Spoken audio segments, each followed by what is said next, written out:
జూబ్లీహిల్స్ ఎన్నికల ప్రచారం మామూలుగా నడుస్తలేదుల్లా. కొందరు లీడర్లు దోషలేస్తే కొందరు లీడర్లు ఆటలు నడిపిన్రు, కొందరు లీడర్లేమో కటింగులు చేసిర్రు, కొందరేమో పూలు అమ్మిన్రు, కొందరేమో షాయ్ అమ్మిన్రు. చూసినాం కదా. అయితే ఇయ్యాల మాత్రం ఒక లీడరు జూబ్లీహిల్స్ ప్రచారంలా ఏ లీడర్ చేయని విధంగా చేసిండు. ఇంతకు ఏం చేసిండో చూసేద్దాం పాండ్రి.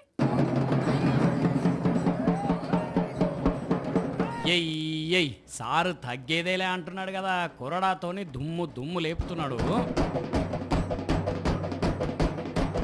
ఇటు డప్పు సప్పుల్ల మూతలు, ఇంకో దిక్కు అదిరిపోయే మ్యూజిక్. ఆగా చూడండి, అంత దూరంగా ఉండి కూడా జనాలు ఎంతగానం ఖుషిగా ఉన్నారో, సారుని ఎట్లా ఎంకరేజ్ చేస్తున్నారో.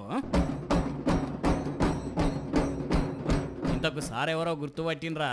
అయితే మళ్ళొకసారి జూమ్ పెడతాం చూడండి. ఎస్, మిర్యాలగూడ ఎమ్మెల్యే బత్తుల లక్ష్మారెడ్డి సారే జూబ్లీహిల్స్ లో కాంగ్రెస్ అభ్యర్థి నవీన్ యాదవ్ తరపున ప్రచారం చేసుకుంటా నడిమిట్ల ఇట్లా కొరడాతోటి ఆడి పాడి కార్యకర్తలను ఖుషి చేసిండు. ఇక ఇది ఈ ఎమ్మెల్యే గారి ఆట అయితే, ఇంకో ఎమ్మెల్యే గారి ఆట చూడండి. అబ్బరే బిడ్డ, సారు బాలే కొట్టుడు కొట్టిండు పో. ఇంతకీ సార్ ఎవరో గుర్తుపట్టినరా?